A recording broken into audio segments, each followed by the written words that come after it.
사도신경으로 우리의 신앙을 고백하심으로 5월 31일 새벽 예배를 시작하겠습니다. 나는 전능하신 아버지 하나님 천지의 창조주를 믿습니다. 나는 그의 유일하신 아들 우리 주 예수 그리스도를 믿습니다. 그는 성령으로 잉태되어 동정녀 마리아에게서 나시고 본디오 빌라도에게 고난을 받아 십자가에 못 박혀 죽으시고 장사된 지 사흘 만에 죽은 자 가운데서 다시 살아나셨으며 하늘에 오르시어 전능하신 아버지 하나님 우편에 앉아 계시다가 거기로부터 살아있는 자와 죽은 자를 심판하러 오십니다. 나는 성령을 믿으며 거룩한 공교회와 성도의 규제와 죄를 용서받는 것과 몸의 부활과 영생을 믿습니다. 아멘. 다 함께 찬송가 93장을 찬송하시겠습니다.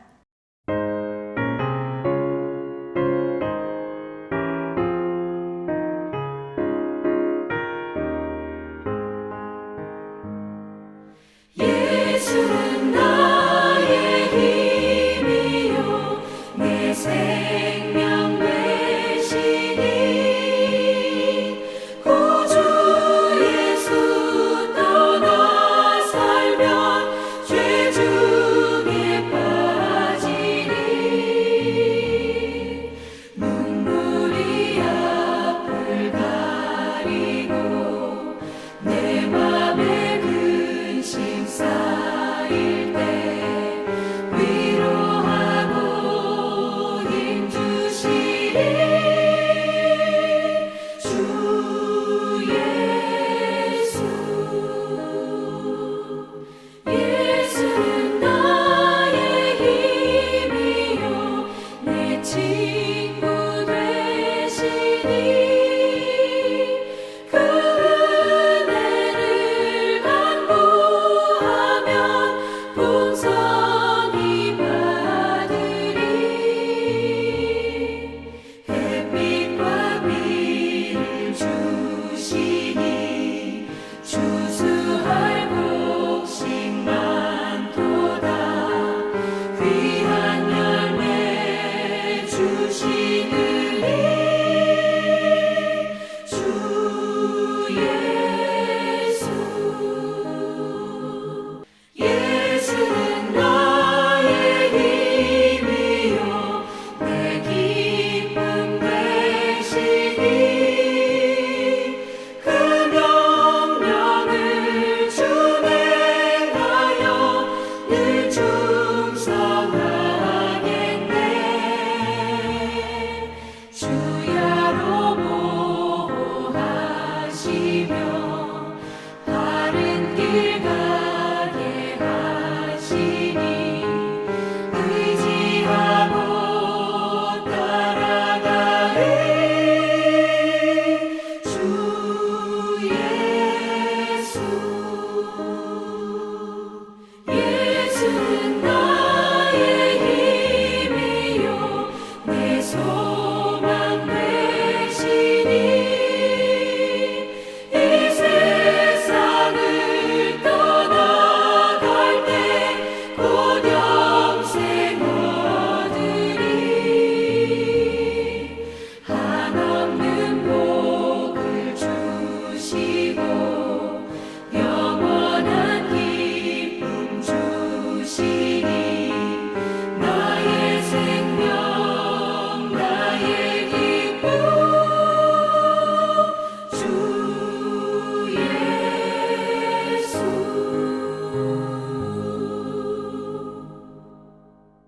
오늘 우리에게 주시는 하나님의 말씀은 사도행전 14장 1절에서 18절이며 7절까지의 말씀을 제가 봉독해 드리도록 하겠습니다.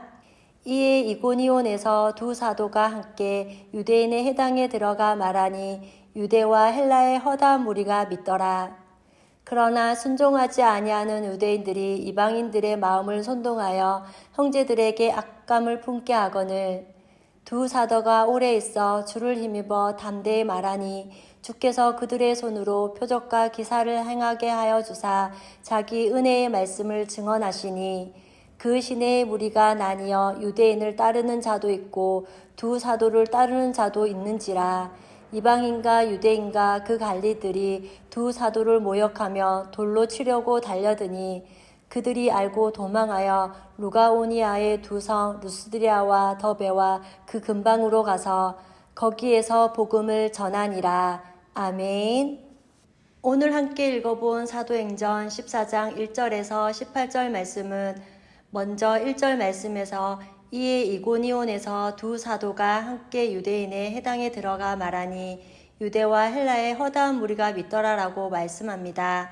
지난 13장 마지막 절 말씀에서 바울과 바나바는 비시디아 안디옥의 유대인으로부터 박해를 받고 이고니온으로 가거늘 제자들은 기쁨과 성령이 충만하다라고 말씀하였습니다. 박해를 받아도 기쁨과 성령이 충만하니까 그리고 제사함의 은혜를 누리고 있었기에 복음 자체로만 기뻐할 수 있었습니다. 그렇기에 이제 1절 말씀에서와 같이 이고니온에서도 허다한 무리가 예수를 믿는 역사가 일어났습니다. 그러나 2절에 보니 그러나 순종하지 아니하는 유대인들이 이방인들의 마음을 선동하여 형제들에게 악감을 품게 하거늘라고 말씀합니다. 시기와 핍박 가운데도 허다한 무리들이 믿으니까 이제는 형제들이 악감을 품도록 율법에 매여 있는 전통주의자들이 또한 자기 종교를 지키려는 유대인들이 못된 짓을 하게 됩니다. 여기에는 개종한 유대인들이 아니라 순수 이방인들이 예수를 믿으니까 그것이 싫다는 것입니다. 그럼에도 3절에는 두 사도가 오래 있어 주를 힘입어 담대히 말하니 주께서 그들의 손으로 표적과 기사를 행하게 하여 주사 자기 은혜의 말씀을 증언하시니 라는 말씀을 보면 두 사도가 오래 있어 예수가 십자가에서 죄를 처리했습니다. 율법으로 구원받는 게 아닙니다. 오직 십자가로만 구원받는 것입니다. 라는 말을 갈라디아 지역인 이고니온에서 이방인들을 위해서 말하고 있는 것입니다. 그리고 주를 힘입어 담대히 말씀을 전하니 하나님께서 표적과 기사를 행하게 해주셔서 자기 은혜의 말씀을 증언, 즉 역사가 많이 났다는 것입니다. 4절에는 악한 세상 가운데 진리의 말씀이, 즉 생명의 말씀이 전해지니까 편히 나누어지게 되었습니다. 종교 생활을 하는 사람을 따르는 사람이 있고 복음을 듣고 진짜 영혼이 구원받는다는 것을 전하는 사도를 따르는 자들도 있었다는 것입니다. 그 다음 5절에는 이방인과 유대인과 그 관리들이 두 사도를 모욕하고 돌로 치려고 달려드니 이 말씀은 저들은 가짜다, 사도가 아니다, 변절자다라고 모욕하며 돌로 치려 했던 것입니다. 종교 생활을 하는 사람들은 자신의 종교를 지켜야 하기에 항상 악할 뿐입니다. 그리고 마치 율법이 은혜를 싫어하는 것처럼 종교 생활을 하는 사람은 신앙 생활을 하는 사람을 싫어합니다. 그러나 진짜 신앙생활을 하는 사람들은 자신이 어떤 존재인지 그리고 값없이 받은 은혜를 알기에 내면에서부터 나오는 부드러움이 드러나게 됩니다. 6절은 그들이 알고 도망하여 루가오니아의 두 성 루스드라와 더베와 그 근방으로 가서 이 말씀은 데오빌로가 사도행전을 읽고 있기에 누가는 전도용으로 데오빌로가 반박할 수 없도록 지역을 정확하게 이야기하고 있는 것입니다. 그리고 7절은 재처리와 믿음으로 의롭게 된다는 복음을 그곳에서 전했습니다. 8절은 누스드라에 발을 쓰지 못하는 한 사람이 앉아 있는데 나면서부터 걷지 못하게 되어 걸어본 적이 없는 자라 태어나면서부터 이방인 안진뱅이가 나옵니다. 9절에서는 나면서 걷지 못하는 이 사람이 바울이 말하는 것을 잘 듣는 것을 보고 구원받을 만한 믿음과 하나님께서 인간의 병을 치유하고 낫게 하신다는 것에 관한 믿음을 본 것입니다. 그리하여 10절 큰 소리로 이르되 내 발로 바로 일어서라 하니 그 사람이 일어나 걷는지라 라고 말씀합니다. 그러자 이 사람이 일어났습니다. 말씀을 받을 때 사람들이 보이는 태도가 있습니다. 첫째, 구원받을 만한 믿음으로 듣는 사람, 그리고 둘째, 지식을 증가시키기 위해 듣는 사람, 셋째, 안 듣는 사람, 넷째, 비난하기 위해 또한 비난하기 위한 목적으로 듣는 사람이 있습니다. 구원받을 만한 믿음은 겸손한 마음을 엽니다. 그럴 때 깨달음이 있습니다. 그리고 기쁨이 생깁니다. 그럴 때 마지막으로 기적은 분명하게 일어나게 됩니다. 11절 무리가 바울이 한 일을 보고 루가오니아의 방언으로 소리를 질러 이르되 신들이 사람의 형상으로 우리 가운데 내려오셨다 하여 이것은 자기네들의 말로 신들이 사람의 형상으로 왔다고 말하는 것입니다. 12절에는 그래서 바나바는 제우스라고 부르고 이 말은 로마 신화에서 가장 높은 신을 말하는 것입니다. 바울은 헤르메스라 했습니다. 헤르메스는 대변인 신이라고 말하고 있습니다. 그리고 13절 시외 제우스 신당의 제사장이 소와 하은을 가지고 대문 앞에 와서 무리와 함께 제사하고자 하니라고 말씀합니다. 그러자 14절과 15절은 바울과 바나바를 신으로 여긴 그들에게 우리는 여러분들과 같이 똑같은 사람이라고 말합니다. 우리가 복음을 전하는 것은 하나님께 돌아오게 하기 위한 것이라고 말합니다. 루스드리아에서 하나님께 돌아오라고 전도를 하지만 여기에서는 성경을 이야기하지 않습니다. 천지와 바다와 그 가운데 만물을 지으시고 살아계신 하나님께 돌아오게 함이라 라고 말하면서 자연과 양심을 가지고 이야기합니다. 전도 방법이 다르다는 것입니다. 16절은 하나님이 지나간 세대의 모든 민족으로 자기들의 길을 가게 방임하셨으나 라고 말합니다. 이것은 하나님이 하신 일, 역사를 주관하시는 하나님을 이야기하고 있습니다. 17절은 그러나 자기를 증언하지 아니하신 것이 아니니 곧 여러분에게 하늘로부터 비를 내리시며 결식이를 주시는 선한 일을 하사 음식과 기쁨으로 여러분의 마음에 만족하게 하셨느니라 하고 라는 이 말씀은 비도 내리시고 선한 일도 하시고 음식도 주시고 여러분의 마음에 기쁨도 주시는 하나님에 대해서 소개하고 있습니다. 끝으로 18절 말씀은 이렇게 말하여 겨우 무리를 말려 자기들에게 제사를 못하게 하니라 라는 이 말씀은 복음을 전하는 사람이 아닌 복음은 하나님만을 주목하게 하는 것입니다. 죄인이었던 우리를 예수님의 피를 힘입어 의인이 된 하나님의 은혜만을 보여주면 된다는 것입니다. 오늘 이 아침 사도행전 14장 말씀을 통하여 바울과 바나바가 한난과 핍박을 받으면서도 복음을 전하는 모습을 보았습니다. 우리도 이렇게 전해진 복음을 받아 구원을 받고 생명을 얻은 사람으로서 구원받은 기쁨과 은혜를 감사하며 이 구원의 복음과 부활의 복음과 재림의 복음을 잘 전하는 우리 코너스톤 성도님들과 제가 되기를 소망합니다. 다 함께 찬송가 528장을 찬양하시겠습니다.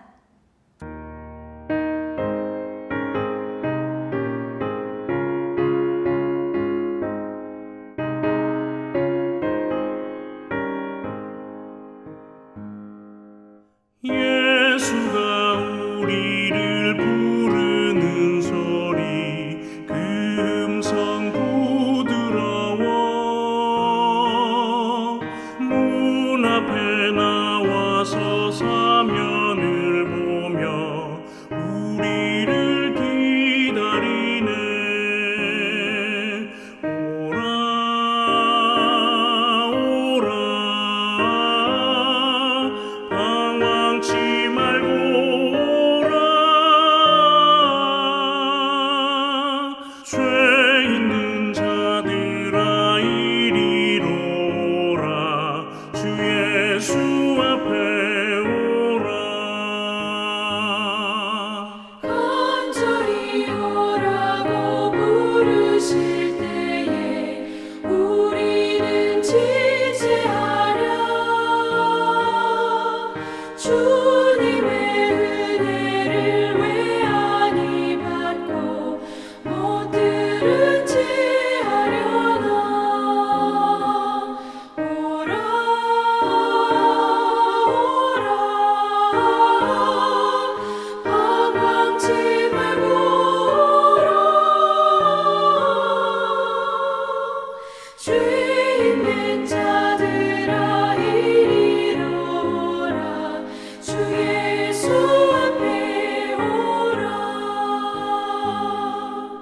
세월이 살같이 빠르게 지나 쾌락이 끝이 나고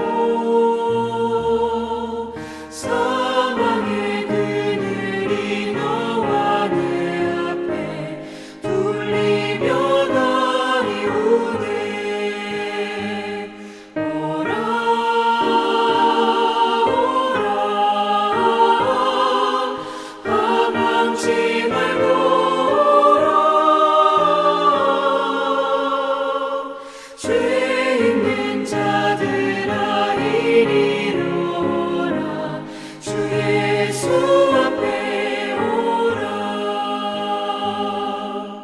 우리를 위하여 예비해 두신 영원한 집이 있어. 죄 많은 세상을 떠나게 될 때 영접해 주시겠네. 오라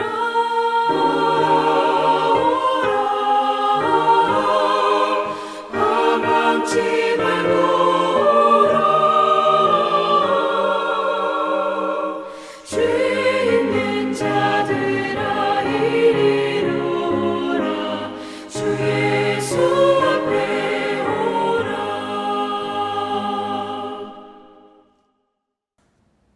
다 함께 기도하시겠습니다. 사랑의 하나님, 오늘도 변함없이 한날을 허락해 주시고 예배로 하루를 시작해 하시는 은혜를 감사드립니다. 오늘 말씀을 통해 바울과 바나바가 가는 곳곳마다 다양한 방법으로 제가 처리되었으며 믿음으로 의롭다함을 받는 구원의 복음을 전했던 것처럼 우리들 또한 주님 오시는 발자국 소리가 가까우신 이때에 어디를 가든지 영혼을 사랑하는 마음으로 예수님을 이야기하고 전하는 복음의 증인된 삶을 살아가게 하옵소서. 지난주에 살레왕이 있는 성읍이라는 제목으로 말씀을 듣게 하시니 감사합니다. 하나님의 도성인 예루살렘에서 예수님은 의의 왕으로 공의로서 다스리시며 예수님의 피를 힘입어 죄로부터 자유와 평강을 주시는 분임을 깨닫게 하시니 감사합니다. 예수님은 대제사장으로 힘든 세상을 살아가는 우리를 위하여 중보하고 계시며 하나님을 사랑하고 예배하라는 것을 가르쳐 주신 것을 기억하며 지극히 높으신 예수님을 높이고 찬양하는 저희들이 되게 하옵소서. 오늘도 우리와 함께 하시며 우리를 죄에서 구원하여 주신 예수님의 이름으로 기도드립니다. 아멘. 이 시간 합심으로 기도할 제목을 나눕니다. 먼저 주일 예배와 목회자의 사역을 위해 코너스톤 교회가 진리 위에 든든히 서 가도록, 또한 지난 주일 들었던 말씀을 기억하며 교회를 이끌어 가시는 담임 목사님과 사역자들을 위해 소그룹원들을 위하여 매주 화요일마다 있는 사사기 성경 공부와 매주 목요일마다 진행하는 목회자 세미나를 위해 각자 가지고 계신 기도의 제목을 놓고 기도하시기 바라며 오늘도 주 안에서 승리하십시오.